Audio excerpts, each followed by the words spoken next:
Hoje a gente vai mergulhar de cabeça num assunto que, sinceramente, parece que saiu direto de um livro de história antigo: a ideia de que a Terra é plana. E o mais impressionante é que, por mais inacreditável que pareça, é um tema que está ganhando uma força enorme nos dias de hoje. Vamos tentar entender o porquê disso tudo. Pois é, essa é a pergunta de US$ 1.000.000, não é? A gente vive na era das viagens espaciais, com satélites girando ao redor do planeta, GPS no bolso de todo mundo. Como é possível que uma ideia como a da Terra plana esteja em alta? É um quebra-cabeça que a gente vai montar junto aqui. E olha, não estamos falando de um movimento pequeno ou isolado, viu? Existem documentários super populares sobre isso, conferências internacionais que reúnem centenas de pessoas e, claro, comunidades online muito, mas muito ativas. É um fenômeno moderno e surpreendentemente bem organizado. Ok, vamos começar olhando para essa comunidade moderna. O que é mais fascinante, na minha opinião, é como eles tentam usar a própria ciência ou o método científico para tentar provar as suas crenças. Aquele documentário famoso, A Terra é Plana, mostra isso muito bem. Os defensores da teoria, eles não ficam só na conversa, não. Eles vão lá e tentam ativamente fazer experimentos para validar a visão de mundo deles. E aqui vem a grande ironia da história. Os próprios experimentos que eles criam para provar que a Terra é plana, bom, eles acabam confirmando que ela é um globo. E o que acontece com esses resultados que não batem com a teoria? Simples. São ignorados, deixados de lado.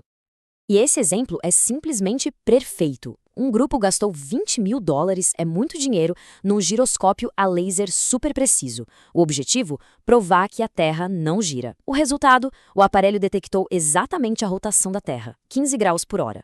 Ou seja, a própria experiência deles provou que estavam errados. Mas vamos combinar. Essa ideia de uma Terra esférica não é nada nova. Para entender isso, a gente precisa voltar bastante no tempo. Mais de 2.000 anos, e ver como a humanidade sacou a forma do nosso planeta pela primeira vez. Tudo começou lá na Grécia Antiga. Primeiro veio Pitágoras, lá por 570 a.C., com a ideia de uma Terra esférica. Depois, Aristóteles apareceu com as primeiras provas baseadas na observação. E, finalmente, o gênio Erastóstenes não só confirmou a teoria, como mediu a circunferência da Terra com uma precisão que, olha, é de cair o queixo. E as provas que Aristóteles usou eram de uma simplicidade brilhante. Ele reparou que a sombra da Terra na Lua durante um eclipse é sempre redonda. Ele notou que, quando se viaja para o sul, novas estrelas aparecem no céu. E concluiu que a matéria, por tender ao centro, formaria naturalmente uma esfera.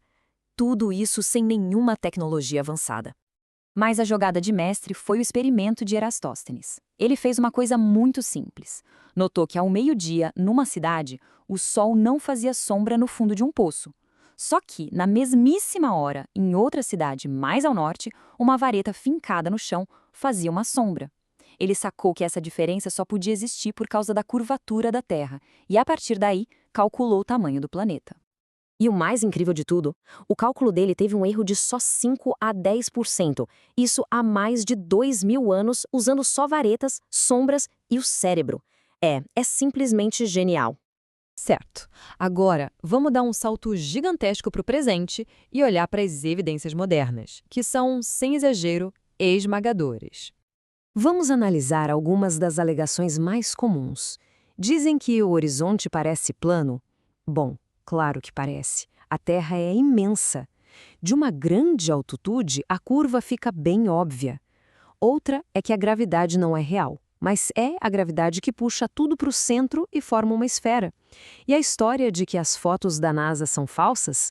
Poxa, existem milhares de imagens confirmadas por várias outras agências espaciais e até por gente que é astrônomo amador. E as evidências estão por toda parte no nosso dia a dia, sabe?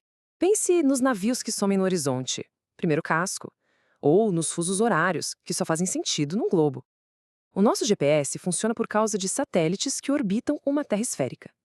E, claro, as incontáveis fotos e vídeos feitos do espaço. É muita coisa. Isso tudo nos leva à pergunta mais importante, talvez a mais profunda de todas. Se as evidências são tão claras, tão esmagadoras, do que se trata realmente esse movimento? Qual é a raiz disso? E a resposta, ao que tudo indica, não está tanto na ciência, mas sim na psicologia. No fundo, Essa é uma questão de confiança. Aqui a gente chega no ponto central. Para muita gente, a teoria da Terra plana não é sobre as provas ou as evidências. Ela funciona mais como um símbolo, uma bandeira de uma desconfiança muito grande nas instituições, seja o governo, a ciência oficial, a mídia tradicional. É um sintoma de algo bem maior.